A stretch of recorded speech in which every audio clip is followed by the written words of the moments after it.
Olá! E aí, meu povo? Já estamos aí ao vivo na nossa live aí. E hoje, não é, com o nosso tema aí, o mal-estar na atualidade. Hoje nós temos algumas novidades aí na nossa live aí. É a presença de Ana Aliste, a nossa aluna aí, que logo vai aparecer já aí na nossa tela. Bom, seja bem-vindo, Lana.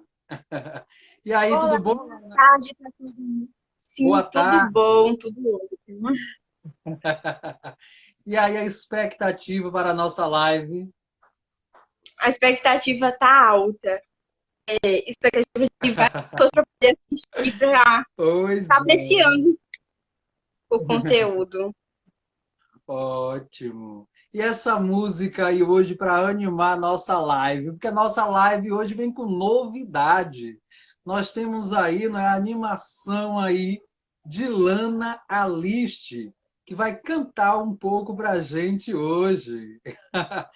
Então, não é, vou só apresentar aí Lana um pouco para ir para os nossos os colegas, não é?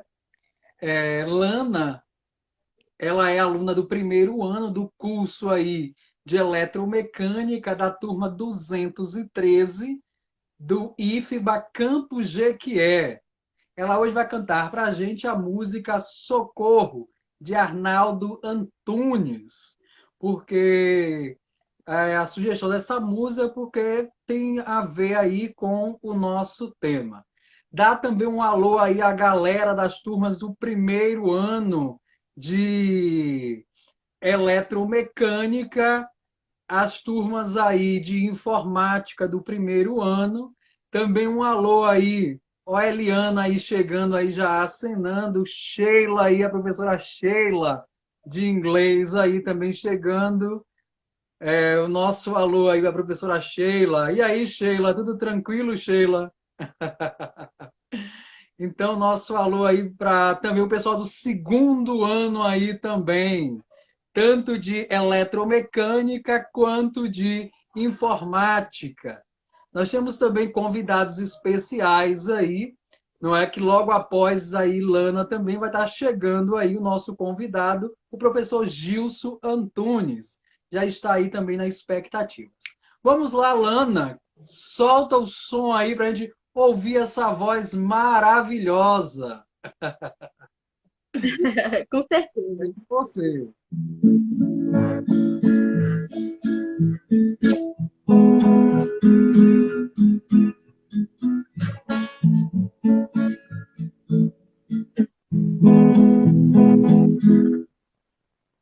Socorro, não estou sentindo nada.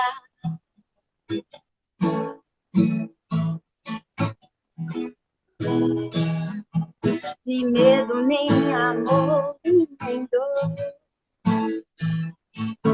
Já não sinto nada. Socorro com a alma, mesmo que penada, me empreste suas penas.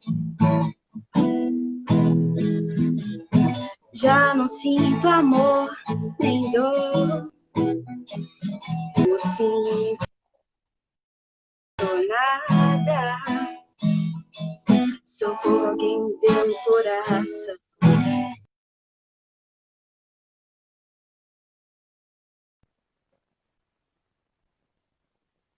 Coisa, qualquer coisa que se sinta.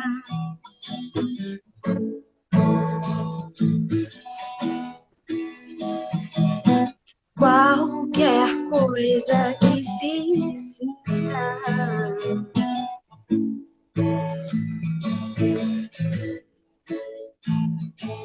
Socorro, alguma rua que me dê sentido.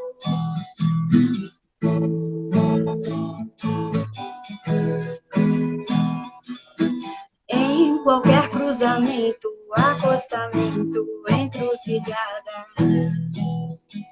Socorro, não entendo nada. Socorro, não estou sentindo nada. Qualquer coisa que se sinta.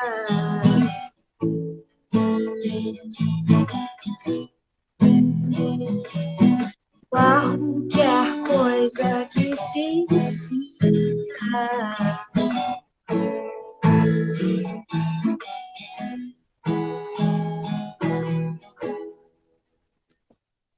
Isso aí, Lana. Muito obrigado aí pela Muito música. obrigada. Fala uma coisa para sua turma, seus colegas.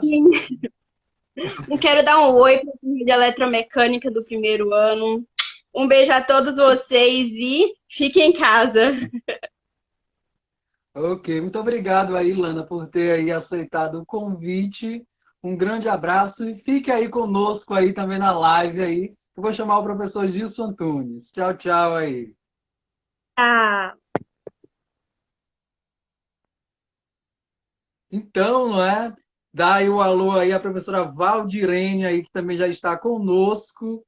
Nós temos aí também, não é? Matheus aí, Gabi, que já chegou aí, Ana Luísa, Sofia, Matheus, Guilherme aí, que já está aí acenando, Jonatas. E vamos esperar aí Gilson Antunes aí entrar aí na nossa live. Mande aí o convite aí, Gilson Antunes. Cadê Gilson Antunes aí?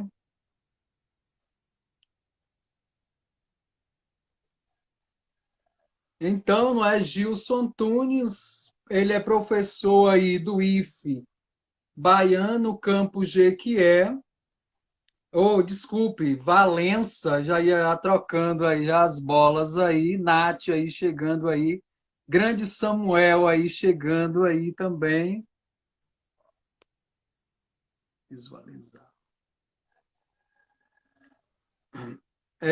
Então, Gilson já está chegando aí, ele é doutor em literatura e cultura, não é mestre em letras na UFBA também, especialista aí em língua portuguesa e literatura brasileira, ensino de língua, literaturas e língua portuguesa pela Unimes, em técnicas da psicanálise de orientação lacaniana pela Baiana, também aí tem licenciatura em letras e é bacharel em filosofia. Como eu falei, professor do IFE Baiano Campus Jequié e o autor do Eita, livro aí Desejos e Solidão. Então, não é? A voz agora é com você, Gilson Antunes. Maureen chegando aí. Cris aí, um grande abraço aí. Eu vou deixar a voz agora com o Gilson e depois eu vou dando aí a palavra, dando o oi aí para vocês. Só dizendo uma coisa, que se vocês quiserem perguntar alguma coisa, vocês vão fazendo durante a live, vou estar anotando aqui e ao final Gilson responde para vocês. Valeu! É com você aí, olá, boa Gilson. tarde. Boa tarde, gente, tudo bem? Eu quero agradecer à professora Adelson, né, pelo convite, parabenizar a Lana Aliste, né? Lana Aliste pela apresentação, pela música que ela cantou há pouco, muito bem. Agradecer a quem está aí assistindo a gente, né? Dizer que eu estou nervoso, é minha primeira vez numa live. E vamos lá, né? Espero que o que eu me propus a fazer hoje eu dê conta. Vou estar com minha pesca aqui na mão e vou estar acompanhando as minhas orientações aqui no esquema. E a gente tem uma missão hoje de trabalhar justamente a ideia do mal-estar, né? Na atualidade, em tempos de pandemia, na verdade. Então, a gente vai discutir um tema que está nos atravessando aí o tempo todo, né? E nesse tempo de pandemia nos chega de forma mais incisiva ainda, e é essa a ideia que a gente vai trabalhar, né? Eu queria rapidamente retomar aí a letra da música que Lana cantou, né?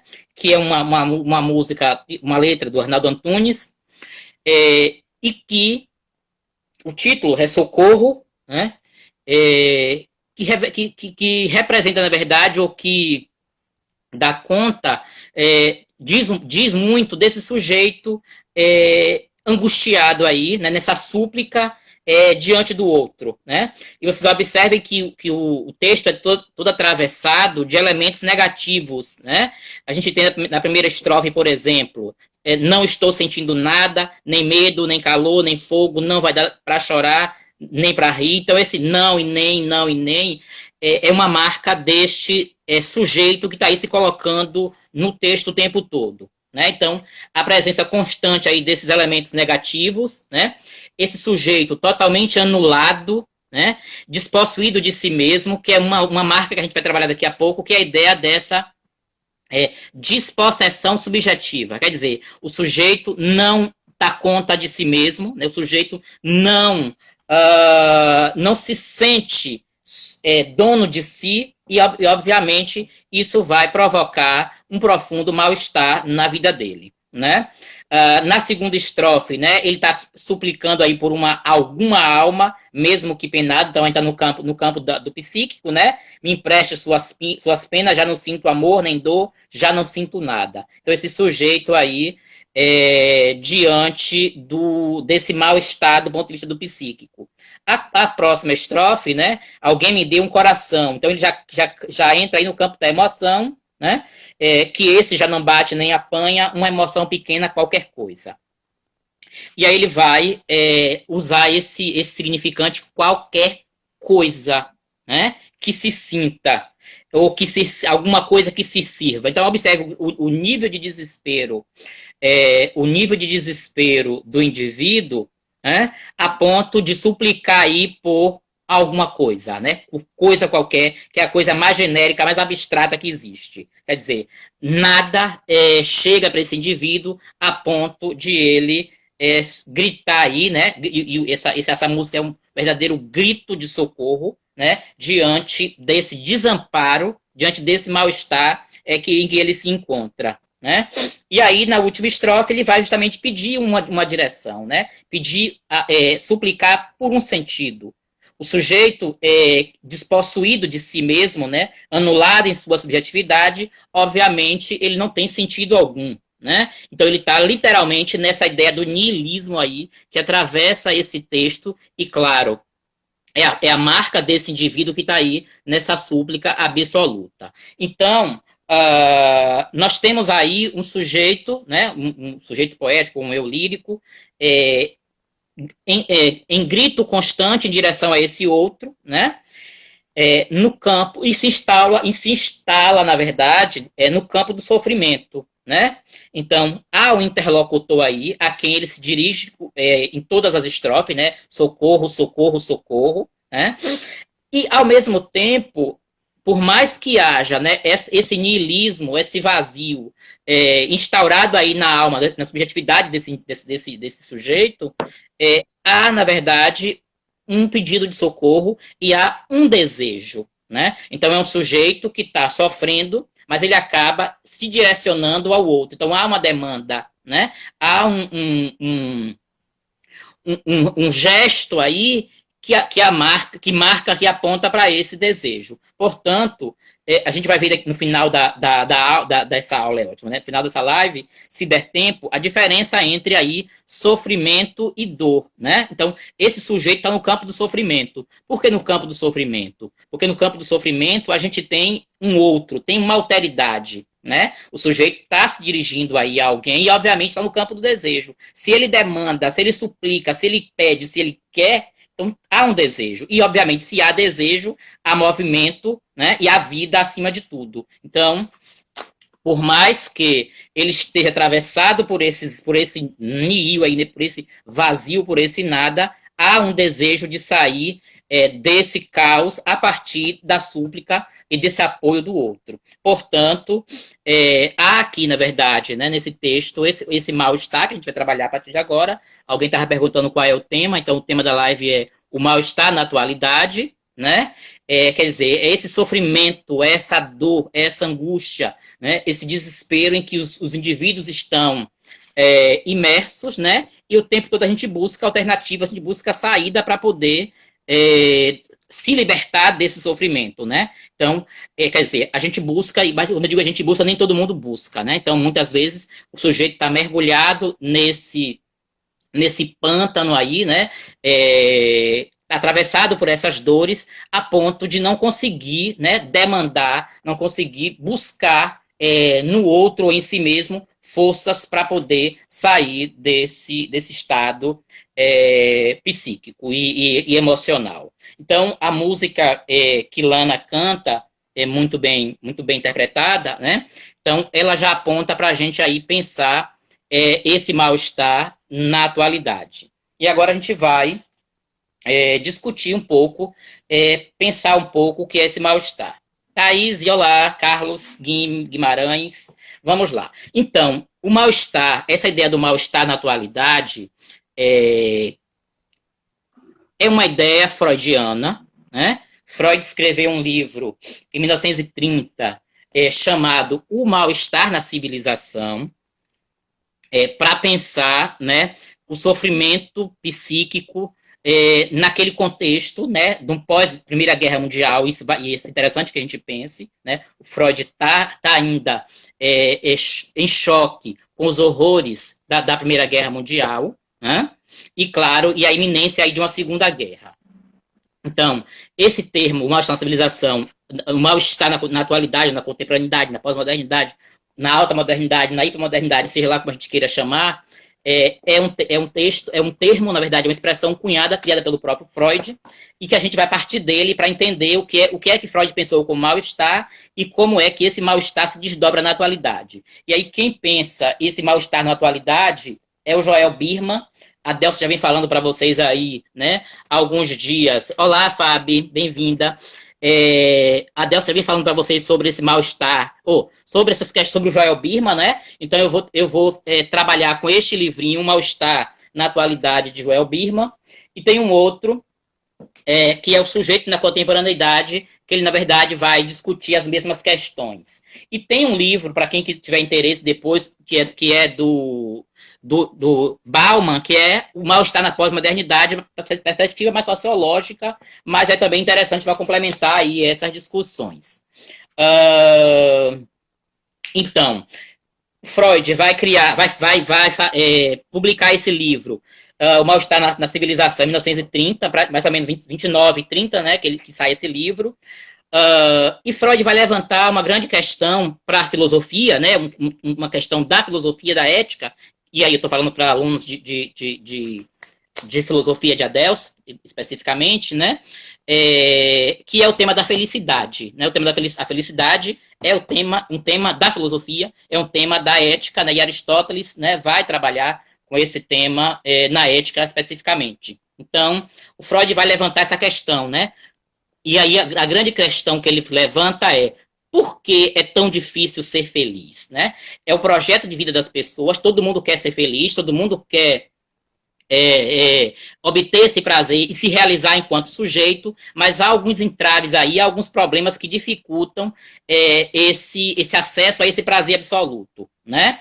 Então, ele vai levantar essa questão e o livro vai girar em torno dessa questão, né? Por que é tão difícil ser feliz, né? E aí ele vai dizer que ao longo da história, os homens buscaram a felicidade de duas maneiras. Ou diretamente buscar esse prazer, porque a felicidade está associada ao prazer, estava associada pelo menos até Freud, né, essa ideia de prazer. E a gente vai ver depois que com a pulsão de morte, por exemplo, a felicidade... Pense aí no sujeito masoquista, o sadomasoquista, né? no masoquista, por exemplo, né? Que tem um certo prazer, mas é um prazer que dói, que incomoda. Então, a felicidade estava ligada a essa ideia de prazer inicialmente. Mas aquela dor traz prazer, então a dor para ele isso. traz prazer. Pois, para o sujeito, sim. Mas quem está de fora vê aí com outros olhares, né? Então houve, na verdade, essas duas formas aí. Então, a primeira forma é buscar a felicidade através do prazer, ou já que a felicidade é um problema tão difícil, é um problema não, é um caminho, na verdade, tão difícil de se atingir, as pessoas simplesmente buscaram fugir do sofrimento. né? Então, quando eu fujo do sofrimento, automaticamente eu estou sendo feliz, né? Então, esses dois caminhos aí. E esse caminho aí, a fuga do sofrimento, Freud vai dizer que durante a história da humanidade, as pessoas buscaram fugir do sofrimento por diversos caminhos, por diversas maneiras. A primeira dela, que ainda é muito presente na contemporaneidade, é justamente o uso de substâncias tóxicas, né, entorpecentes, para poder aliviar o sofrimento e esquecer aquela engraça, como a gente diz normalmente. Então, eu me drogo, né, eu utilizo substâncias tóxicas, não necessariamente as drogas ilícitas, né, cocaína, sei lá, LSD e por aí vai, mas eu tomo também de vez em quando um soníferozinho para dormir, para relaxar, né? Um ansiolítico. Então, e aí estaria no campo das drogas lícitas, né? Então, Freud vai dizer que um dos caminhos para evitar o sofrimento era essa aí, né? Era justamente o uso de substâncias tóxicas. A outra forma de evitar o sofrimento era você suspender, né, o desejo, você tentar se libertar o máximo possível do desejo, né? Para poder você não sofrer. E o Schopenhauer, que é um filósofo contemporâneo, quase nesse mesmo período aí do Freud, ele vai propor isso. Gabriel está dizendo aí a aspirina.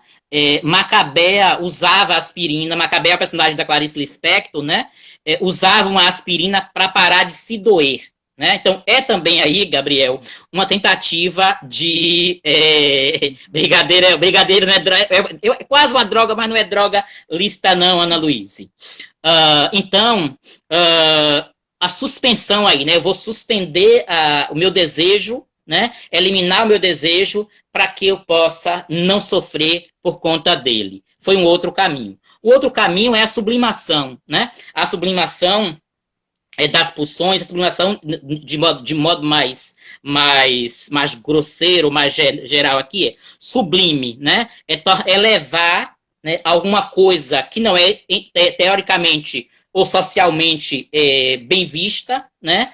Por exemplo, meu desejo de matar, né, a minha pulsão de morte aí, de oitai, meu desejo de matar, né, de matar alguém, de fazer mal a alguém, eu não consigo realizar diretamente. O que é que eu vou fazer? Vou escrever um romance em que o personagem é um assassino. Então, meu desejo e minha pulsão, ela é desviada para algo que é sublime, ou seja, para algo que é bem visto socialmente, né? Então, a sublimação é uma tentativa também de evitar o sofrimento, ou seja, você desvia a energia psíquica ou desvia a libido, né, para outras questões, para outros objetos, principalmente a arte, né, que é bem vista socialmente, né? A produção de ciências, olá Everson, a produção de ciência, a produção de arte, então tudo isso que a gente faz socialmente é um desvio do meu desejo, né, da potência do meu desejo.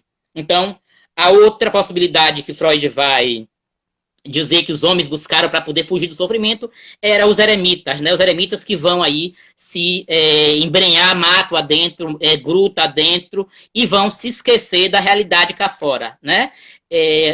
Acho que hoje ainda, né, Adelso, tem alguns, diga, Davi, hoje acho que ainda alguns, tem os monges, né, por exemplo, né, tem alguns monges que se isolam da realidade e vivem só de oração, né? Então, é uma forma também aí de fugir do sofrimento nessa perspectiva. A outra, que é bem interessante, que a gente faz muito ainda, é o amor sexual, né? Freud vai dizer que o amor sexual é o caminho mais próximo da felicidade. Só que a gente sabe também que ele tem os seus contratempos, né, Maureen? O amor sexual, na verdade, você se apega a um indivíduo, né? E se apegar a esse indivíduo significa correr sérios riscos, né? E vários riscos. Então, ele vai mostrar também que esse caminho tem também suas fraquezas. A outra, Gabriel perguntando se você nunca conseguiria felicidade. Depende. No final eu vou dizer sim ou não, Gabriel. A outra forma de fugir do sofrimento ou de buscar felicidade seria viver de fantasia, né? E aí, aqueles que vivem eternamente criam uma realidade paralela a essa realidade existente, e outros que, na verdade, sabem dosar essa fantasia. Então, saber dosar a fantasia, gente, é o que nos faz viver, né? Então, a fantasia faz parte da nossa realidade, a gente não consegue enxergar e encarar a realidade nua e crua tal como ela é, então eu preciso de dose de fantasia o tempo todo. Mas há alguns que preferem fugir lá para a Passárgada do Manuel Bandeira, né? Vou-me embora para a Passárgada, lá eu terei tudo. Então, essa, na verdade, é uma fuga da realidade e mergulhando na fantasia. A minha forma de felicidade. Depois a gente vai discutir isso. A Adelson está anotando aí as perguntas, né, Adelson? Pronto. Isso. Sim, Tainá. Então, gente, então esses foram alguns caminhos, né, que os homens buscaram para poder ser felizes. Mas aí o Freud vai dizer que, claro, não existe um caminho absoluto, que estava perguntando qual é o caminho, né? Não existe nenhum caminho absoluto. Depois que ele discute, no final do livro, ele vai dizer o seguinte.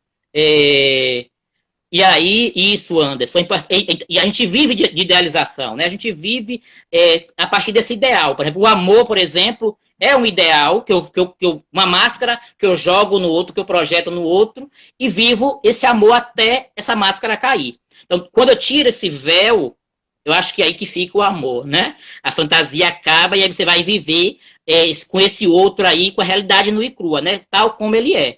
Entende? Mas, enfim, é feio e é difícil a gente encarar o outro na sua nudez, né? Eu não, Mauro, talvez a Delcio tenha assistido, né? Eu já assisti já, Mauri. Muito boa, super indico aí. Tem Olá, muitas discussões Kel. boas, Mauri. Sim, pronto, isso. Então, a gente vive dessa fantasia, né? Tem um psicanalista que vai chamar isso da ideia do manto de Noé. O manto de Noé faz remissão ao texto bíblico, é a imagem que eu gosto muito, que é quando Noé, o filho vê Noé bêbado, né? E aí, além de ver o pai bêbado, vê Noé nu, né? Então, é o momento em que, na verdade, o filho quebra esse ideal, né? Cai esse ideal sobre a figura paterna, e aí você vê, na verdade, o outro exposto em sua nudez, em sua miséria, em sua humanidade, né? Então, enxergar o outro como ele é, né, na sua humanidade, é um gesto, Clarice vai dizer que é um gesto heróico, né? Então, encarar esse outro aí, tal como ele é, né? Despido, Anderson, de todas essas idealizações que a gente coloca, que a gente projeta, é,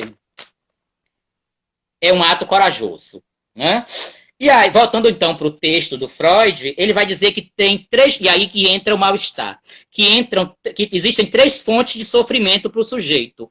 A primeira fonte é aquela em que a gente não consegue dominar, que é o poder da natureza, né? Então, existem fenômenos naturais que esses fenômenos naturais escapolem à vontade, ao domínio humano, por mais que a ciência tenha tentado dar conta disso, mas ela não consegue, né? Vem um tsunami aí e acaba com todo mundo, né? Vem um vírus aí, nasce do nada, teoricamente do nada, né? E acaba com o mundo inteiro. Então, a força da natureza é uma das principais fontes de sofrimento e essa o homem não consegue dar conta.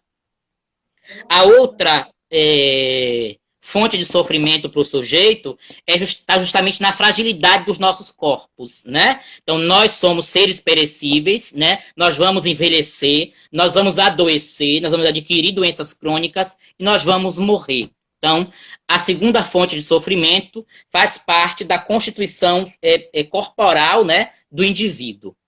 E a terceira fonte que Freud vai discutir é justamente, ele vai dizer que é o pior, porque, por exemplo, o corpo, os males do corpo, a ciência tenta dar conta, mas não consegue, a gente sabe que a gente não dá conta disso, né?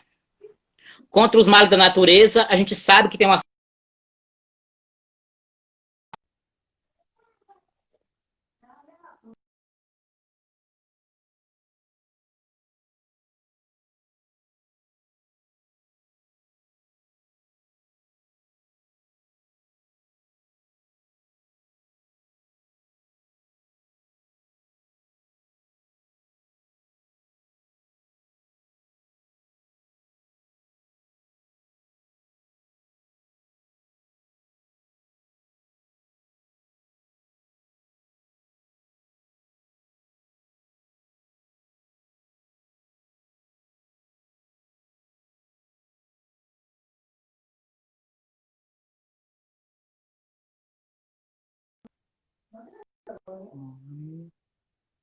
Oi, Gilson. Gilson deu uma travada. E enquanto isso, não é? Ele vai mandar de novo o convite. Não é para ele dar continuidade aí à live. Foi. O dele deu uma travada, mas ele já mandou já o convite aí. Enquanto isso, eu já vou já, não é? Agradecendo aí a Thaís, a Mauri e a Everton aí pela participação aí na nossa live aí. Oi, travou, não foi? Aí, Gilson. Vem Já cá. voltou aí, Thaís. Voltou. Pronto. Então, eu parei, estava explicando a terceira fonte de sofrimento, não foi isso? Que é Isso. aquela gerada por nós mesmos, né? Ou seja, nas nossas relações humanas, nós criamos alguns elementos, né? Nós criamos. E agora melhorou? Tá ótimo Tá tudo agora. certo Pode aí? continuar. Cris, Tranquilo. tá tudo certo, Cris? Então, eu estava dizendo que a terceira fonte de sofrimento é aquela justamente em que se dá nas nossas relações mútuas. Então, o homem criou preceitos morais, elementos para ordenar a nossa convivência social, e esses elementos acabaram gerando o que Freud vai chamar de mal-estar na civilização, né? Então, ele vai dizer que a civilização, ela... olá, Jaci. Então, a civilização, ela acaba criando uma série de empecilhos, claro, obviamente, para poder ordenar, organizar aí as relações humanas, mas na criação desses elementos ordenadores, acabou criando, impondo ao sujeito uma série de sofrimento. Então, essa é a terceira fonte, essa é a pior, que Freud vai dizer que vai incidir mais duramente sobre o indivíduo. Então, a primeira coisa que ele vai dizer que o homem criou, né, para poder se organizar enquanto civilização, foi o pacto social, né, com a ideia de justiça, né, de lei. O homem acabou renunciando à sua liberdade individual para poder viver harmoniosamente dentro de uma coletividade. Então, essa é a primeira limitação, né, que a civilização criou para poder encurralar esse sujeito aí. A segunda, então, a primeira é renunciar à liberdade individual em nome de uma coletividade, obviamente, né, da lei, da justiça, uma espécie de pacto social. Depois, a civilização também acabou fazendo restrição à sexualidade, e isso até hoje, né? Então, primeira coisa, proibiu o incesto, né? A relação entre pai e filha e mãe e filho. Então, primeira coisa. Isso para a gente hoje é abominável, mas em algumas culturas nem sempre foi, né? Depois criou algumas leis, criou alguns costumes, né? E aí, obviamente, e hoje na contemporaneidade, a gente tem a ideia do que é normal dentro da sexualidade, do que é patológico, do que é doentio, né? Então, por exemplo, as parafilias da vida, né? Ou seja, transar com animal, transar com, sei lá, com um pedaço de cabo de vassoura, enfim, né? Então, isso é patológico, né? Dentro dessa perspectiva da sociedade. Então, faz essas restrições todas, e mesmo, claro, até há pouco tempo, né, a relação homoerótica ou homossexual era doença, né, estava no campo da patologia, né, e mesmo o grupo pertencente à heterossexualidade, né, eu não posso transar e casar com todo mundo. No caso, no Brasil e na maior parte dos países, a gente tem o quê? A monogamia, né? Você precisa escolher, né, uma pessoa. Se você casa, você pode casar com uma pessoa. Então, você não pode viver a sua sexualidade de forma desordenada. Então, a sexualidade também ela é mapeada e ela é organizada, limitada de tal forma que isso também provoca, segundo Freud, né, um certo adoecimento no sujeito. Então, a gente tem aí, né, a restrição à liberdade, à sexualidade, depois a agressividade, né? Freud vai dizer que o homem, Gabriel perguntava aí qual é a concepção de vida, né? Freud vai pensar, né, o homem como sendo constituído por duas pulsões, pelo menos no final da teoria dele, né? forças aí que estão o tempo todo digladiando, lutando entre si, que é a pulsão de vida e a pulsão de morte, né?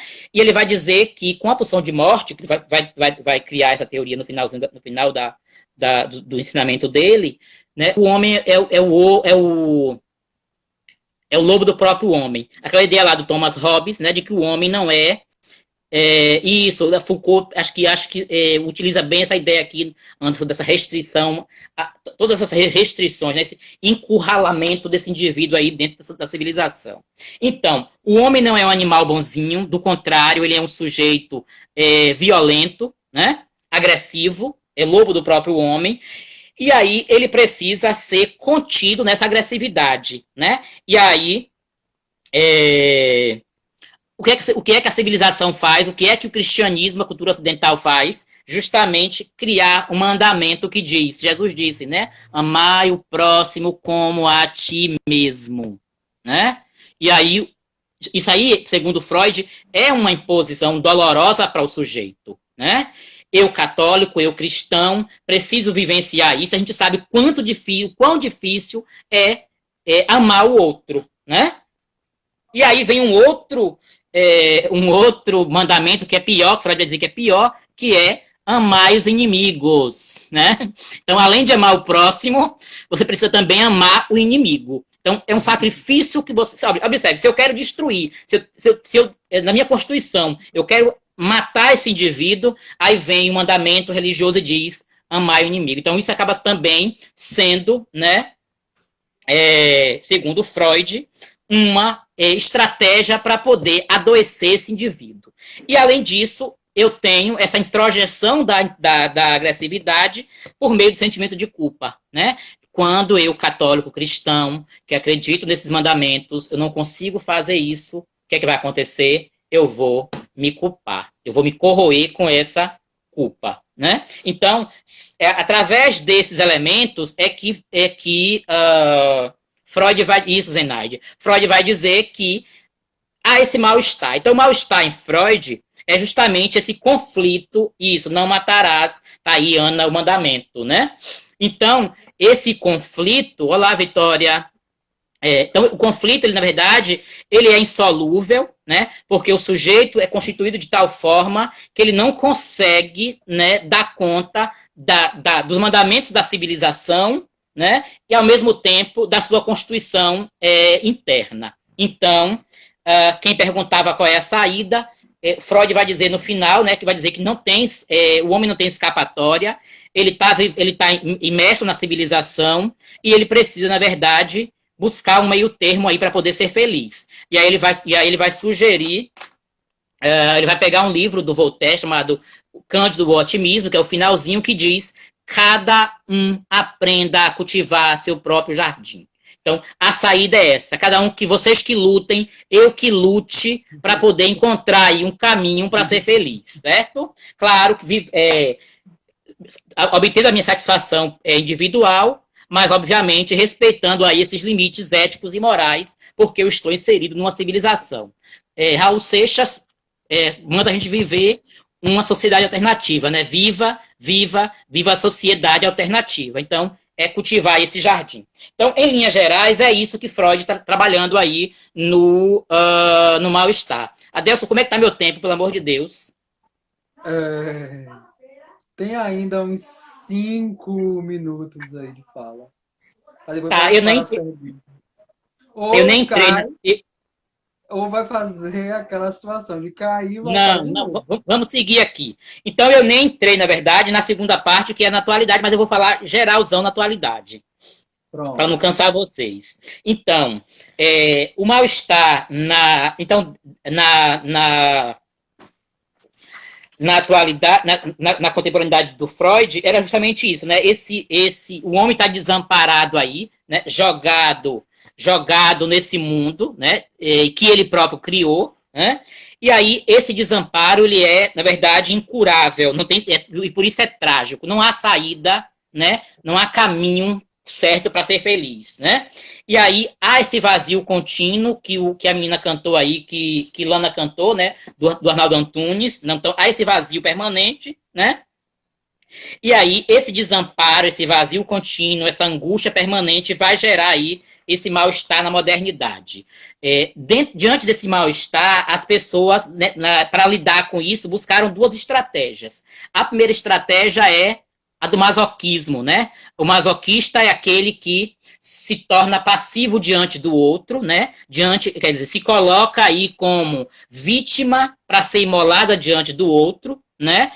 E justamente para evitar a dor, né? Eu me coloco como alguém passivo diante do outro para evitar o sofrimento, né? Buscando aí no outro esse senhor, né? Que cuide de mim, mesmo que me maltrate. Então, essa é a primeira saída. A segunda saída é justamente a do perverso, né? O perverso é o parceiro do masoquista. Se o masoquista é aquele que gosta de sentir, que se sente realizado no sofrimento que o outro lhe causa, o perverso é aquele que vai sentir prazer e se sentir realizado, né? Achando que está por cima da carne seca, né?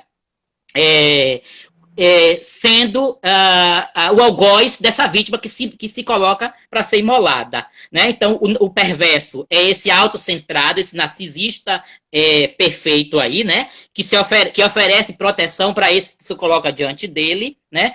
Mas ele se coloca como proteção, mas ele, na verdade, no fundo, ele é um verdadeiro predador desse outro, né? Para alimentar a ilusão, né, da suficiência absoluta. Então, eu vejo no outro aí, né, é alguém que eu domino, que eu manipulo e que eu sou todo-poderoso. E quando eu digo que eu sou todo-poderoso, obviamente eu escondo essa lacuna que está dentro de mim, né, esse vazio que me habita, né? E aí, para evitar, né, esse mal-estar, o contato com esse sofrimento. Exatamente, Gabriel.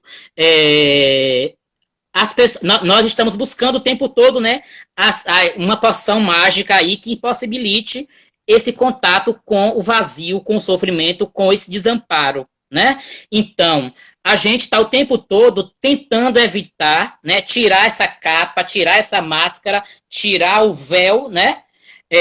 Para justamente não ficar nu. A ideia do ficar nu aí é do ficar despido, né? Medo de encarar a si próprio e, obviamente, encarar esse abismo aí, esse nada que habita o nosso mundo, né? Então, cada vez mais a gente está usando, na verdade, colocando várias máscaras, né? A gente está o tempo todo se enfeitando, né? No sentido de se vestir, se armar, para não encarar esse desamparo que nos atravessa e que nos acompanha, né? E aí a gente se fantasia, se enfeita dos discursos, de plásticas, né? Nas redes sociais a gente trabalha o tempo todo a nossa imagem, a nossa foto, a gente só posta coisa bonita, comida interessante. Então nós estamos o tempo todo fugindo, né?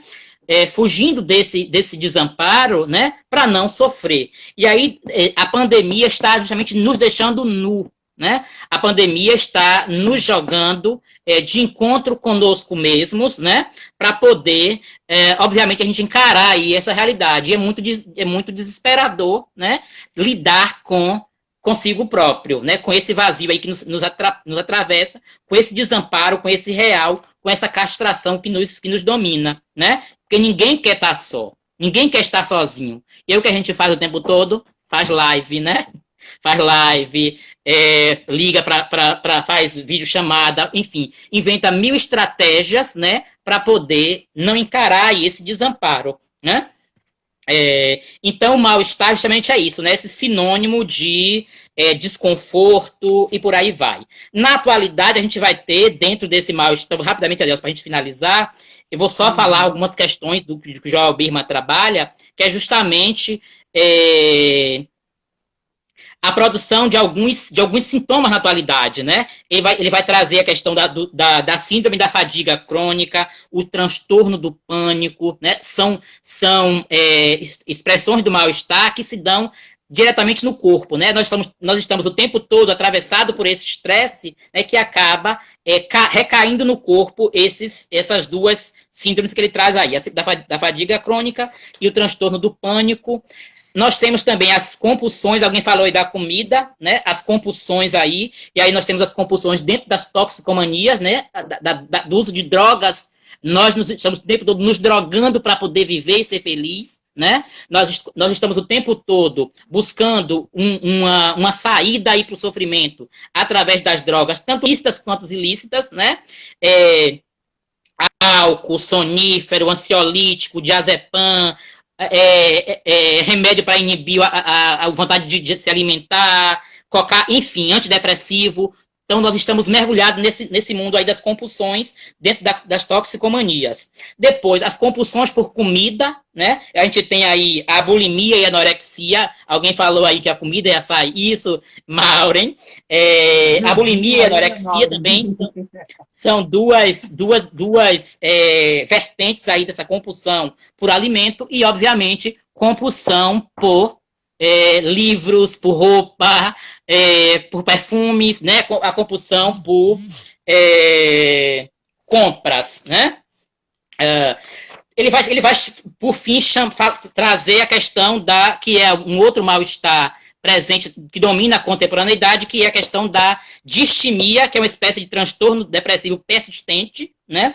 E principalmente a depressão, que é o grande mal da contemporaneidade, né? Essa ação de nulidade, de vazio, esse sujeito que se identifica aí com nada e por isso quer morrer, né? Então, ele vai dizer que na contemporaneidade os sujeitos, eles são os narcísicos, os panicados aqueles que sofrem da síndrome do pânico, né? E os deprimidos, que dominam aí a cena da contemporaneidade, né? Então, eu acho que tá bom, né, Adelso? Era mais ou menos isso. Claro que eu ia explicar essas duas folhas, né? Eu só expliquei uma, mas, no geral, era mais ou menos isso que a gente ia ver a partir daqui, né? Então, a ideia entre dois sofrimentos, né? Ele vai dizer que na contemporaneidade o homem está mergulhado na dor e não no sofrimento. A dor, justamente, é sofrer sozinho, né? É estar paralisado diante de consigo mesmo, sem conseguir dar esse grito aí que a menina cantou aí no início da live, né? Portanto, a contemporaneidade vive da dor e não do sofrimento, né? O sofrimento tem a dimensão do desejo, da alteridade aí do outro como tentativa de solução. Na contemporaneidade, o homem está mergulhado nessa dor, nesse solipsismo aí, né? Não há uma dimensão do outro, né? Se restringe apenas a murmúrio, ao lamento, né?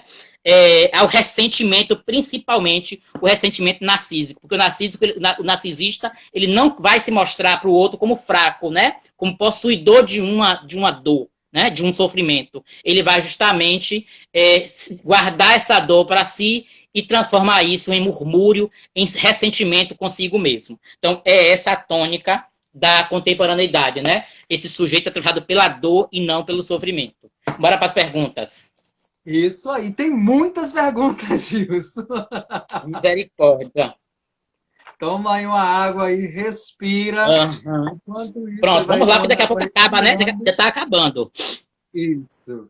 Mas enquanto isso aí, vou aí agradecer aí a presença de Aline também, que está aí presente aí. Também da aluna Brenda, do 4º ano. Também os alunos aí do Colégio Seja, né, do Colégio Estadual aqui de Lages, Seja. Também do IFE Baiano de Valença também. Tem alguns presentes aí, alunos de Gilson também presentes. Ex-alunos, tem alunos, ex-alunos, colegas professores, colegas da rede municipal, estadual. Então, tem vários colegas aqui. Eu agradeço também já, né? Porque pode cair aqui em qualquer momento. Eu vou agradecer a vocês pela presença aí, né?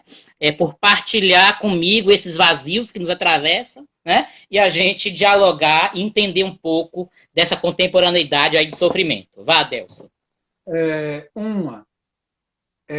Você nunca conseguiria a felicidade? Tu já respondeu já aí. Sim. A felicidade, na verdade, Freud vai dizer que a felicidade são momentos instantâneos. Ninguém consegue viver feliz a vida toda, né?